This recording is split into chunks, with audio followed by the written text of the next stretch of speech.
ഞാനിപ്പോ ഇവിടെ ഇരിക്കുന്നുണ്ടെങ്കിൽ, ഒരു ടെൻഷനും ഇല്ലാണ്ട് ഇരിക്കുന്നുണ്ടെങ്കിൽ, എൻ്റെ കുടുംബം കൃത്യമായിട്ട് എൻ്റെ കാര്യങ്ങൾ പോകുന്നുണ്ടെന്നുണ്ടെങ്കിൽ, അതിൽ ധ്യാൻഗോന്റെ ഭയങ്കരമായിട്ട് ഈ ഒരു 1.5 വർഷം 2 വർഷത്തിൽ എനിക്ക് ഒരുപാട് കാര്യങ്ങളിൽ പുള്ളിയുടെ ഒരു ഇത്. ഇപ്പൊ പപ്പേട്ട പടത്തിലേക്ക് പപ്പേട്ടൻ പോലും എന്നെ കണ്ടിട്ടില്ല.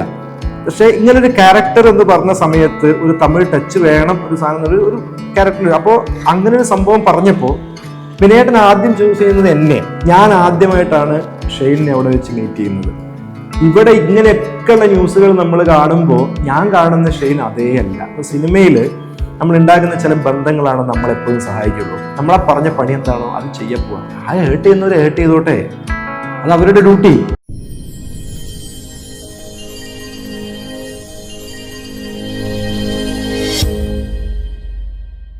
മദ്രാസ്കാരൻ എന്ന് പറയുന്ന സിനിമയിലെ ഷെയ്ൻ നിഗം ആയിട്ടുള്ള കോംബോ ഇല്ലെങ്കിലും അതിനകത്ത് ചെയ്തിട്ടുണ്ടായിരുന്നു. പക്ഷെ അതിന്റെ സീനിൽ, ഓപ്പണിംഗ് സീനിൽ ഷെയ്ൻ ഉണ്ട്.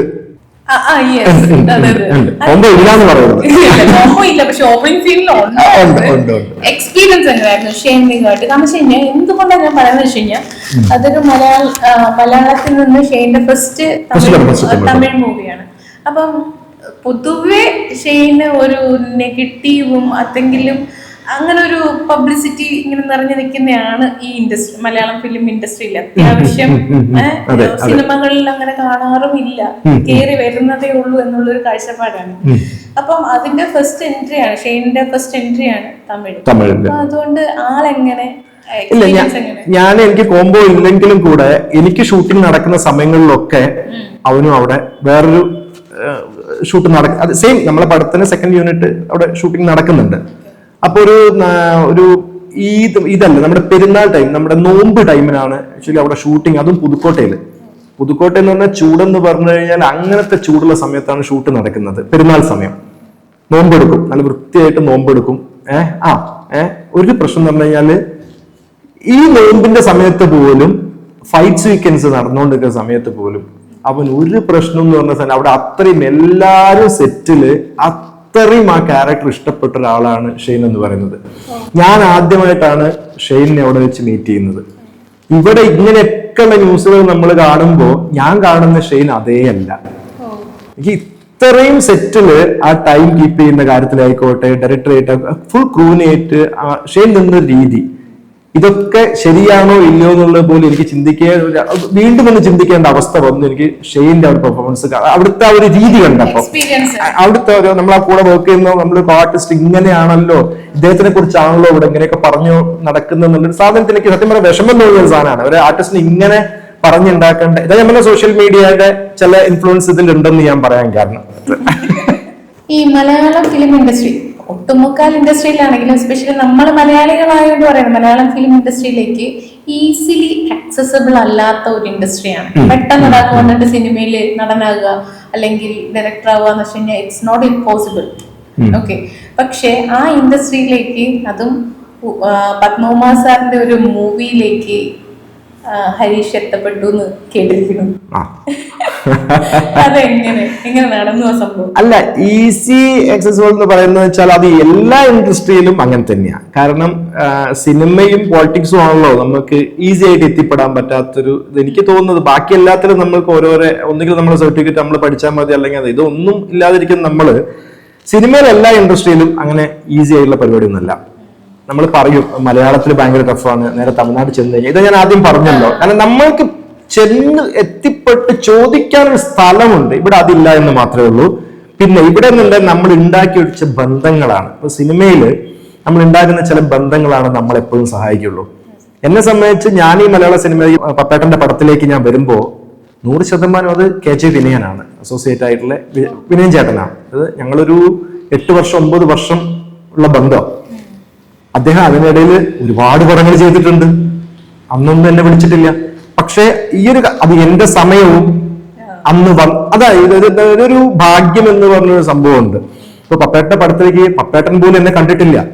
പക്ഷെ ഇങ്ങനൊരു ക്യാരക്ടർ എന്ന് പറഞ്ഞ സമയത്ത് ഒരു തമിഴ് ടച്ച് വേണം, ഒരു സാധനം, ഒരു ക്യാരക്ടർ. അപ്പോ അങ്ങനെ ഒരു സംഭവം പറഞ്ഞപ്പോ വിനയേട്ടൻ ആദ്യം ചൂസ് ചെയ്യുന്നത് എന്നെ. വിനയേട്ടന് 100 ബന്ധങ്ങളുണ്ട്, പക്ഷെ എന്റെ സമയം അവിടെ നല്ലതായത് കാരണം 100% എനിക്ക് അവസരം വന്നു എന്ന് ഞാൻ പറയുള്ളൂ. പിന്നെ നമ്മുടെ പരിശ്രമം, അതല്ല ഞാൻ പറഞ്ഞു, 10-15 വർഷത്തെ നമ്മുടെ പരിശ്രമത്തിൽ ഉണ്ടായ ഒരു ബന്ധമാണ് എന്നെ അവിടെ കൊണ്ടേ എത്തിച്ചത്. അതെനിക്ക് നന്നായി ചെയ്യാൻ കഴിഞ്ഞു എന്ന് വിശ്വസിക്കുന്നു. നോക്കാം. കമ്മിങ് ടു അഗൈൻ എക്സാമിന്റെ ഒരു ലൊക്കേഷനും കാര്യങ്ങളും ആ ഒരു എക്സ്പീരിയൻസ് വലിയൊരു ബാനറിന്റെ കീഴിലാണല്ലോ ചെയ്തെന്ന് പറഞ്ഞത്.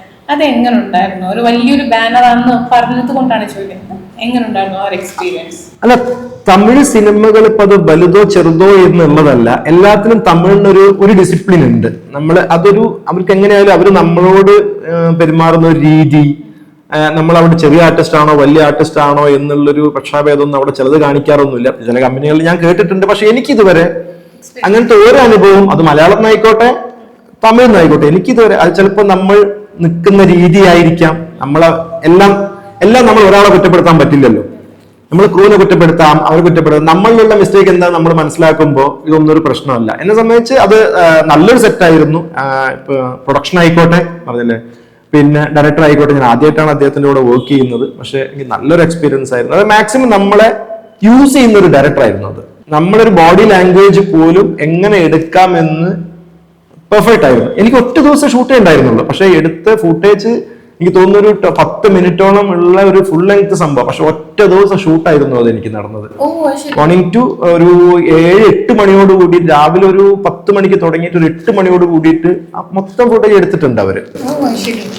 അപ്പൊ അവരത്രയും എന്താ പറയാ, അവരതില് കറക്റ്റായിട്ട് അവരെല്ലാം ചെയ്ത് വെച്ചിരുന്നു.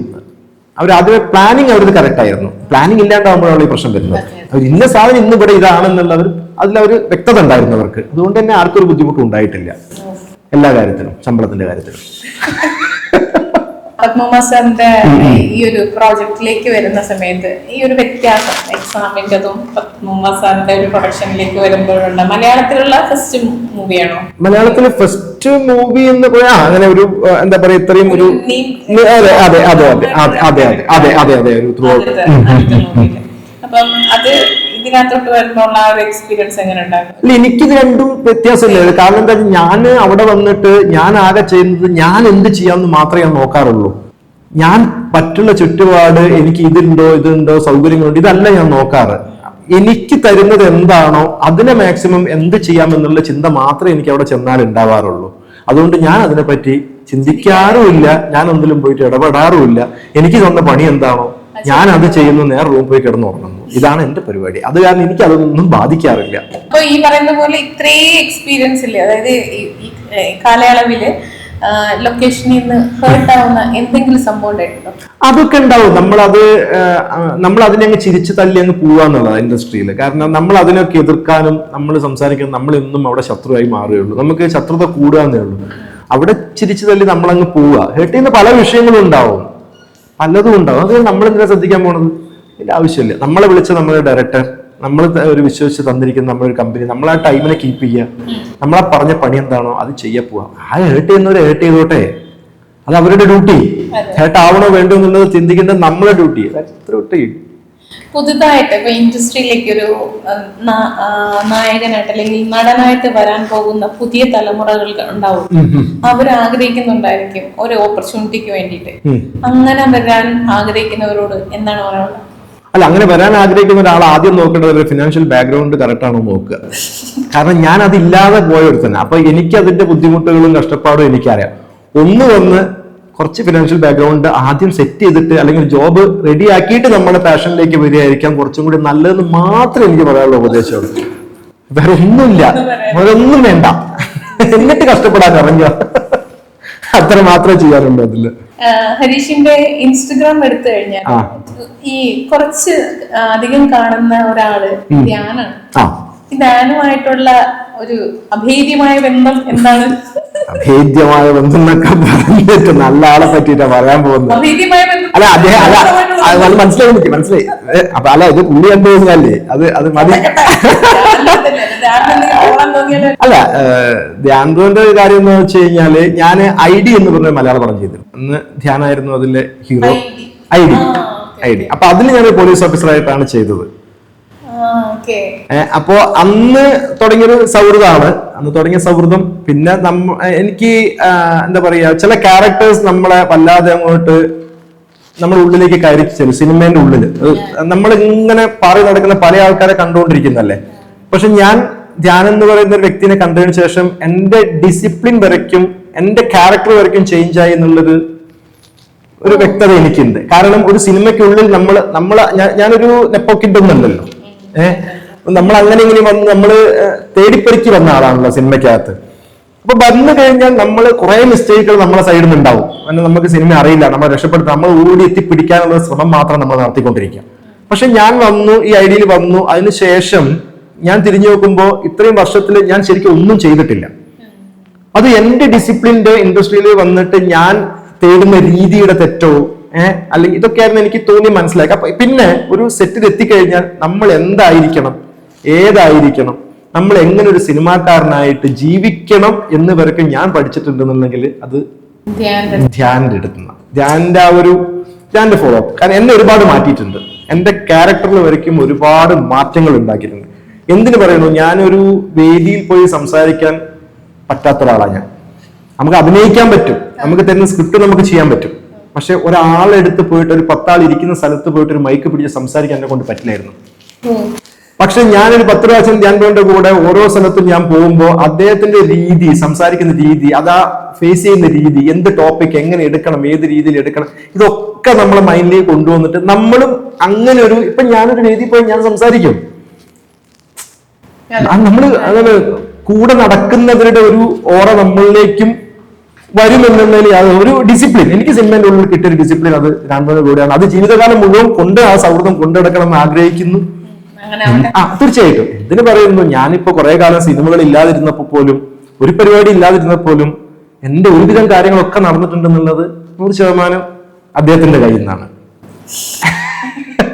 ഞാനിപ്പോ ഇന്നിവിടെ ഇരിക്കുന്നുണ്ടെങ്കിൽ, ഒരു ടെൻഷൻ ഇല്ലാണ്ട് ഇരിക്കുന്നുണ്ടെങ്കിൽ, എന്റെ കുടുംബം കൃത്യമായിട്ട് എന്റെ കാര്യങ്ങൾ പോകുന്നുണ്ടെന്നുണ്ടെങ്കിൽ അതിൽ ധ്യാൻ ബ്രോന്റെ ഭയങ്കരമായിട്ട് ഈ ഒരു 1.5 വർഷം 2 വർഷത്തില് എനിക്ക് ഒരുപാട് കാര്യങ്ങളിൽ പുള്ളിയുടെ ഒരു ഇതുണ്ട്. അത് ജീവിതകാലം മുഴുവൻ ആ സൗഹൃദം പോകണേ എന്ന് ആഗ്രഹിക്കുന്നു. ഞാൻ വളർന്ന് വലുതാവണമെന്നും ആഗ്രഹിക്കുന്ന ഒരു വ്യക്തിയും കൂടിയാണ് അദ്ദേഹം. ഇമോഷണൽ അല്ല, അത് എന്നോട് എപ്പോഴും പറഞ്ഞൊരു കാര്യമുണ്ട്. നമുക്ക് സ്നേഹമല്ല ഹരീഷേ, എന്നോട് പറഞ്ഞൊരു വേർഡിലാണ് എനിക്ക് ഏറ്റവും കൂടുതൽ.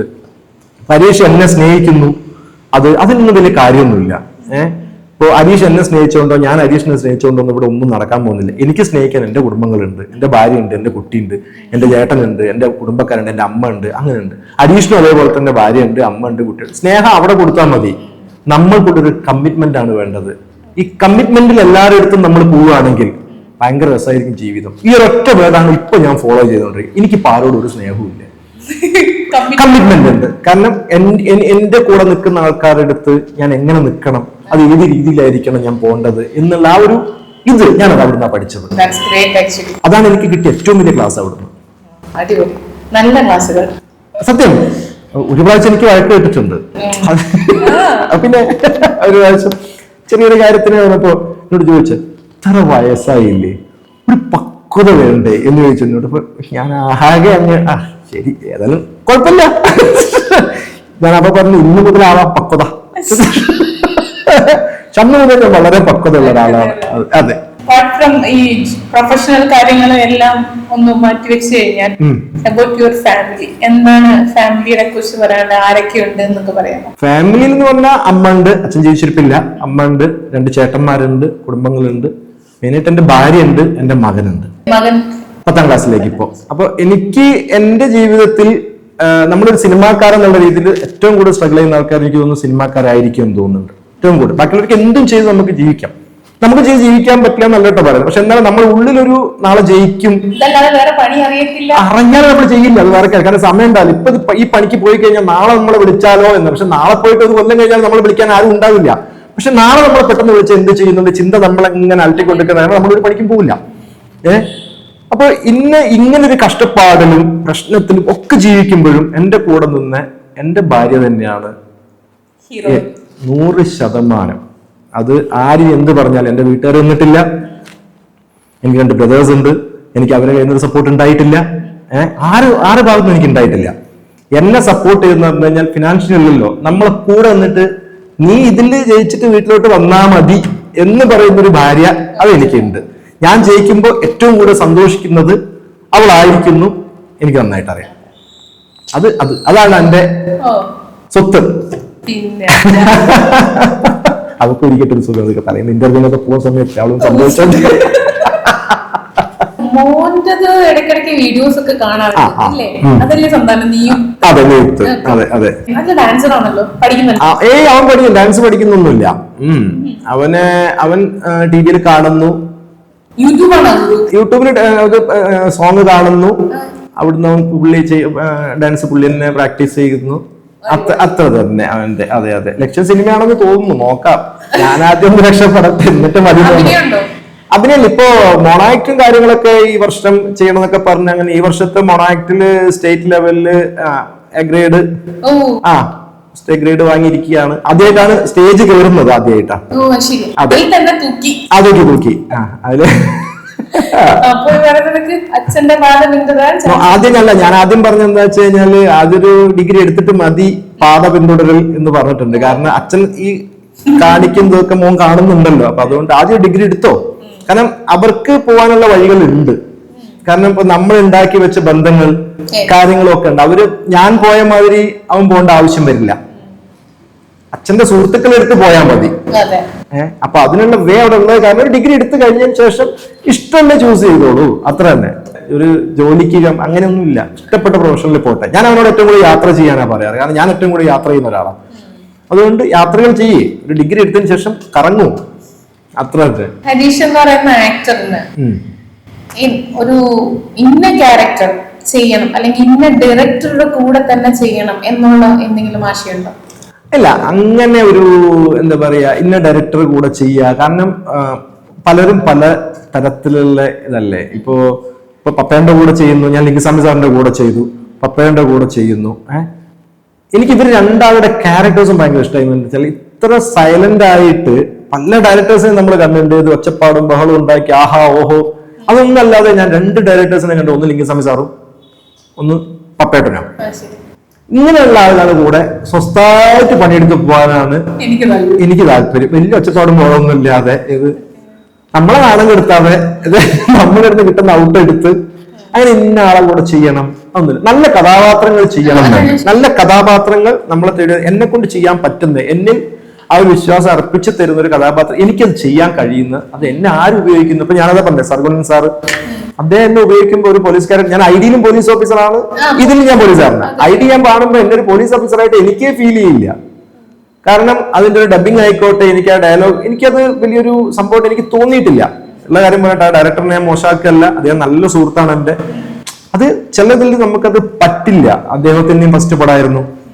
കുറച്ചുകൂടി എക്സ്പീരിയൻസ്ഡ് ആയിട്ടുള്ള ഡയറക്ടേഴ്സിന്റെ കൂടെ വർക്ക് ചെയ്യുക, നമ്മൾ യൂസ് ചെയ്യുന്ന ഡയറക്ടേഴ്സിന്റെ കൂടെ വർക്ക് ചെയ്യുക, നല്ല കഥാപാത്രങ്ങൾ ചെയ്യുക, മുന്നോട്ട് പോവുക. ഇവിടെ ഇൻഡസ്ട്രിയില് ഇപ്പം ടീച്ചറായിട്ട് അഭിനയിക്കുന്നു, അല്ലെങ്കിൽ അമ്മയായിട്ട് അഭിനയിക്കുന്നു, പെങ്ങളായിട്ട് അഭിനയിക്കുന്നു, അല്ലെങ്കിൽ കൂട്ടുകാരനായിട്ട് പോലീസുകാരനായിട്ട് ഒക്കെ അഭിനയിക്കുന്നു. ഇതിലൊരു ഞാൻ കണ്ടേക്കുന്ന ഒട്ടുമുക്കാൽ ആർട്ടിസ്റ്റുകളും സഹനടന്മാരെ ഇതിൽ തന്നെ സ്റ്റിക്ക് ഓൺ ആക്കി വെച്ചേക്കുന്ന എനിക്ക് തോന്നിയിട്ടുണ്ട് എനിക്ക്. അപ്പൊ പോലീസ് വേഷങ്ങൾ ചെയ്തുകൊണ്ടിരിക്കുന്ന ഹരീഷിന് പോലീസ് വേഷങ്ങൾ മാത്രമാണ് കിട്ടുന്നതെങ്കിലും പോലീസിന് വ്യത്യസ്തമായുള്ള പോലീസുകാരില്ലേ? പോലീസിൽ ഇപ്പൊ ഞാനിപ്പോ ഇതിൽ ചെയ്യുമ്പോ എന്ന് പറഞ്ഞാൽ ഭയങ്കര റഫ് ആൻഡ് ടഫ് അങ്ങനത്തെ ഒരു പരിപാടി വെച്ചാൽ കോമഡി ചെയ്യുന്ന എത്ര പോലീസുകാരുണ്ട്. അപ്പൊ പോലീസിൽ അങ്ങനെ വന്നോട്ടെ, നമുക്ക് പണിയല്ലേ വേണ്ടത്. നമ്മളെ സംബന്ധിച്ച് ഒരു ഡയറക്ടർക്ക് ഇവൻ പോലീസുകാരനാണ് തോന്നുകയാണ്, ഞാൻ പോലീസാവാൻ തയ്യാറാണ്. പിന്നെ ഇത് എന്താ വെച്ചാല് വലിയ ഇതെന്താണ്, നമ്മുടെ ഈ പോലീസ് വേഷങ്ങൾ ചെയ്യുമ്പോ അത് സിനിമയെ കുറ്റം പറഞ്ഞിട്ടോ ഡയറക്ടേഴ്സിനെ കുറ്റം പറഞ്ഞിട്ട് കാര്യം, നമ്മളിപ്പോ ആ ഒരു ഗെറ്റപ്പ് ഉണ്ടല്ലോ, ഈ പോലീസ് ഗെറ്റപ്പ് അത് എല്ലാവരും ഉണ്ടാവും. കാരണം താടി വളർത്തി എല്ലാവരും അങ്ങനെ ഉണ്ടാവും. പലതിനും വേണ്ടിയിട്ട് ഓരോരുത്തർ ഓരോ ലുക്കിലായിരിക്കും ഉണ്ടാവുക. അപ്പൊ ഈ പോലീസ് വേഷങ്ങൾ ചെയ്ത ആൾക്കാരെ അവർ പെട്ടെന്ന് പോലീസ് എന്ന് പറഞ്ഞാൽ അവർക്ക് ഈസിയാണ്. കാരണം അവർ ആ ഷേവ് ഒക്കെ ചെയ്ത് കൊണ്ടു നടക്കുന്ന ആൾക്കാരായിരിക്കും. അതുകൊണ്ടായിരിക്കാം അവരെ തേടി പോകുന്നതെന്നാണ് ഞാൻ വിചാരിക്കുന്നത്. പിന്നെ ഈ അമേരിക്കൻ മാപ്പിളയൊക്കെ കണ്ടിട്ടില്ലേ, ഈ തമിഴ് സിനിമയിലൊക്കെയാണ് ഈ അമേരിക്കൻ മാപ്പിളയായിട്ട് വരുന്നവരൊക്കെ എന്താ പറയാ വെളുത്ത് തൊടുത്ത് അതായിരിക്കും. അങ്ങനത്തെ വേറെ തേടി പോകണ്ടല്ലോ അവര് അമേരിക്കൻ മാപ്പിള കല്യാണ ചെക്കൻ ഓരോന്നോരോന്നായിട്ട്. അതുകൊണ്ടായിരിക്കാം, അല്ലാണ്ട് ചാപ്പ കുത്തൽ പരിപാടി ആവുന്നില്ല. ഇന്ന ക്യാരക്ടർ എന്ന് പറഞ്ഞാൽ നമ്മൾ ശ്രമിക്കണം. ഇതൊരു സാധനം കിട്ടിയെന്ന് പറഞ്ഞിട്ട് പോലീസ് വരുമ്പോ വീണ്ടും വീണ്ടും മറ്റുള്ള ഡയറക്ടേഴ്സ് ചോദിക്കണ്ടേ, നമ്മൾ പോയിട്ട് വേറൊരു കഥാപാത്രം എനിക്ക് തന്നുകൂടെ എന്നുള്ളതൊന്ന് ചോദിച്ച് പിടിച്ചു വാങ്ങാനുള്ള പിന്നീട് അടുത്ത സ്റ്റെപ്പ് നമുക്ക് അത് നോക്കാം. ആദ്യം പോലീസ് ക്ലിക്കാവട്ടെ. തീർച്ചയായിട്ടും സോഷ്യൽ മീഡിയയിൽ അത്ര ആക്റ്റീവ് അല്ല. സോഷ്യൽ മീഡിയയിൽ ഇപ്പൊ ഇൻസ്റ്റാഗ്രാമിലൊക്കെ കുറെ ഫോട്ടോസും കാര്യങ്ങളൊക്കെ റീസെന്റ് പോസ്റ്റ് ചെയ്യുന്നുണ്ട്. അപ്പം എന്തെങ്കിലും നെഗറ്റീവ്സ് അങ്ങനത്തെ ഉള്ള കമന്റ്സ് ഒക്കെ വരാറുണ്ടോ? ഇതുവരെ അതിനെ കണ്ടെന്ന് വെച്ചില്ല. കാരണം അതിൽ ആകെ എന്ന് പറഞ്ഞാൽ എനിക്ക് തോന്നുന്ന 1000 ഫോളോവേഴ്സ് എന്താണ് ഉള്ളത്. അതൊക്കെ നമ്മൾ അറിയുന്ന ആൾക്കാർ. അതെ, അതൊക്കെ നമ്മൾ അറിയുന്ന ആൾക്കാർ തന്നെയാ. അപ്പൊ അവര് എന്ത് നെഗറ്റീവ് ഇടാനോ നമ്മളിപ്പോ ഇതിനിപ്പോ അവര് നെഗറ്റീവ് ഇട്ടാലും എനിക്കൊരു പ്രശ്നമില്ല. പിന്നെ നെഗറ്റീവ് ഇടുന്ന മാതിരി ഞാനൊന്നും പോസ്റ്റ് ചെയ്തിട്ടില്ല എന്നാണ് എനിക്ക് തോന്നുന്നത്. നെഗറ്റീവ് ഇടേണ്ട രീതിയിലുള്ള ഒരു പോസ്റ്റ് ഒന്നും ഞാൻ ഇട്ടിട്ടില്ല. അത് ഞാൻ ഇട്ട് നോക്കണം, രണ്ടുപേരും എങ്ങനെ ഉണ്ടെന്നുള്ളതെന്ന് അറിയാൻ വേണ്ടിയിട്ടൊന്ന് ശ്രമിച്ചു നോക്കാം. രൂപയ്ക്ക് കേൾക്കാറുണ്ടോ അങ്ങനെ നെഗറ്റീവ് കമന്റ്സ്? ചെറുതായിട്ട് വരാറുണ്ട്. അപ്പൊ നല്ല കാര്യങ്ങൾ ചെയ്യും, നല്ല കാര്യങ്ങൾ ചെയ്ത് കഴിഞ്ഞാൽ കേൾക്കില്ല. സ്വഭാവത്തിന്റെയാണ്. പറഞ്ഞോളൂ.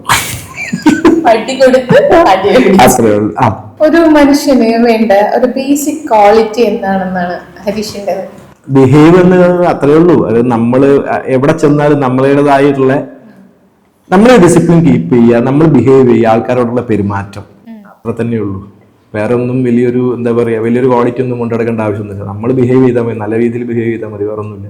എനിക്കത്രേ തോന്നുള്ളൂ കേട്ടോ. നിങ്ങൾക്ക് റൂബിക്ക് വേറെ എന്താ അഭിപ്രായം എനിക്ക് പറഞ്ഞുതരാം. അത്രേ ഉള്ളൂ, അല്ലാണ്ട് ആരെയും ഉപദ്രവിക്കാതിരിക്കുക, അത്ര തന്നെ. ഇനി വരും കാല പ്രോജക്റ്റുകളൊക്കെ എന്താണ്? ഇല്ല, ഇത് ഇപ്പോ പപ്പയുടെ ഉയിർപ്പടം റിലീസ് ആയതിനു ശേഷം ആവട്ടെ എന്നുള്ളതാണ്. കാരണം ചെറിയ ചെറിയ പരിപാടികളൊക്കെ വരുന്നുണ്ട്. പക്ഷെ അതൊന്നും തൽക്കാലത്തേക്ക് അങ്ങനെ കുറെ കാലം ചെറുത് ചെയ്തില്ലേ. അപ്പോ ഇനി നമ്മൾക്കൊരു പ്രതീക്ഷ തരുന്ന ഇപ്പോ എക്സാം ആയിക്കോട്ടെ, ഇനിയിപ്പോ പപ്പേന്റെ പടം ആയിക്കോട്ടെ, ഉയിർപ്പടം ആയിക്കോട്ടെ, അതൊരു പ്രതീക്ഷ തരുന്നതാണ്. അപ്പോ ഇനി അങ്ങോട്ട് നല്ല നല്ല കഥാപാത്രങ്ങൾ ചെയ്യും. കാരണം ഇത്രയും കാലം നമ്മൾ വെയിറ്റ് ചെയ്തത് ഇങ്ങനെ ഒരു എൻട്രിക്ക് വേണ്ടിയിട്ട്. അപ്പൊ ഇനി അങ്ങോട്ട് അതിൽ പിടിച്ച് എല്ലാ ഡയറക്ടേഴ്സിനും പോയി കാണാം, സംസാരിക്കാം. ഇനി അതാണ് അടുത്ത പ്ലാൻ. കാരണം ഇത് ഇറങ്ങിയതിനു ശേഷം എല്ലാ വലിയ ഡയറക്ടേഴ്സ് ആയിക്കോട്ടെ, ചെറിയ ഡയറക്ടർ എല്ലാവരും നേരിട്ട് പോയി കാണുക, അവസരങ്ങൾ വീണ്ടും ചോദിച്ചു തുടങ്ങുക, വേറെ രീതിയിൽ ചോദിച്ചു തുടങ്ങുക. ആദ്യമൊക്കെ ചോദിച്ചതിനെക്കാട്ടി രീതി മാറ്റി ചോദിച്ചു തുടങ്ങുക, അവസരങ്ങൾ വാങ്ങുക. അല്ലാതെ ഇത് വന്നു എന്ന് പറഞ്ഞ് വീട്ടിലിരിക്കാനുള്ള പരിപാടി ഇല്ല. അപ്പാർട്ട് ഫ്രം ആക്ടിങ് വേറെ എന്തൊക്കെയാണ് സിനിമയില് താല്പര്യം? അതായത് സ്ക്രിപ്റ്റ് എഴുതാനോ ഡയറക്ട് ചെയ്യാനോ അങ്ങനെ എന്തെങ്കിലുമൊക്കെ അവസരം വരട്ടെ. അങ്ങനെയാണ് നമുക്കൊരു പടമൊക്കെ ഡയറക്ട് ചെയ്യാൻ നോക്കട്ടെ. എക്സ്പീരിയൻസ് ആയല്ലോ, 10-15 കൊല്ലമായല്ലേ കുറെ ഡയറക്ടർ. അങ്ങനെ അവസരം വരികയാണെങ്കിൽ ചെയ്യും. ആയിട്ടില്ല, ഇപ്പൊ അതിനൊന്നും പ്ലാൻ ഇല്ല. പ്രൊഡക്ഷൻ അങ്ങനെ എന്തെങ്കിലും? ഇല്ലില്ല, വേണ്ട. ആദ്യം ഞാനൊന്ന് സെറ്റ് ആവട്ടെ, എന്നിട്ട് നമുക്ക് ആലോചിക്കാം പ്രൊഡക്ഷനെ പറ്റിയൊക്കെ. എനിവേസ്, അങ്ങനെ ഈ ഒരു ഉയിർ എന്ന് പറയുന്ന വരുന്ന മൂവി ആണെങ്കിലും എക്സാമും മലയാള ഫിലിം ഇൻഡസ്ട്രിയിൽ ഒരുപാട് അവസരങ്ങൾ ഹരീഷിനെ കൊണ്ടെത്തിക്കട്ടെ. മലയാള ഫിലിം ഇൻഡസ്ട്രിയിൽ മാത്രമല്ല, സൗത്ത് ഇന്ത്യൻ ഫിലിം ഇൻഡസ്ട്രിയിൽ അതും കടന്നു, ബോളിവുഡിൽ. അല്ല, ഹോളിവുഡ്. അപ്പൊ ഹോളിവുഡിൽ അത് നീച്ചയും താഴേക്ക് എടുത്താൽ ചിലപ്പോ വല്ല ലുക്കും മാറിയാലോ. അങ്ങനെയൊക്കെയുള്ള കഥാപാത്രം ഞാൻ നീച്ചൊക്കെ എടുക്കാനുള്ള പരിപാടി നോക്കട്ടെ. ആണല്ലേ? അപ്പൊ അങ്ങനെ ഒരു ഇന്റർനാഷണൽ നടനായി മാറട്ടെ എന്ന് ഒരുപാട് ആത്മാർത്ഥതയോടെ ആശംസിക്കുന്നു. അപ്പൊ ഇത്ര നേരം നമ്മളുടെ കൂടെ കൂടിയതിന് ഒരുപാട് താങ്ക് യു. അതുപോലെ തന്നെ എന്താണെന്ന് വെച്ച് കഴിഞ്ഞാൽ നമ്മളിപ്പോ പെയ്ഡ് പ്രൊമോഷനും കാര്യങ്ങളൊക്കെ നടക്കുന്ന ഈ കാലഘട്ടത്തിൽ നമ്മളെപ്പോലെ ആൾക്കാരെ വിളിച്ചിട്ട് ഇങ്ങനെയൊക്കെ ഒരു ഇന്റർവ്യൂ നടത്തുക എന്നൊക്കെ ചെയ്തതിൽ റൂബിക്കും അതേപോലെ ക്രൂ മെമ്പേഴ്സ് എല്ലാവരോടും ഒരുപാട് നന്ദി. ഇങ്ങനെയുള്ള കലാകാരന്മാർ ഇനിയും വരുന്ന ആൾക്കാരെ നിങ്ങൾ പ്രൊമോട്ട് ചെയ്യുക. നിങ്ങളെപ്പോലത്തെ ആൾക്കാരെ പോസിറ്റീവായിട്ടുള്ള എല്ലാ കാര്യങ്ങളും ചെയ്യട്ടെ, അതിനുള്ള ഭാഗ്യം ഉണ്ടാവട്ടെ എന്ന് ആശംസിക്കുന്നു. നന്ദി. Thank you so much.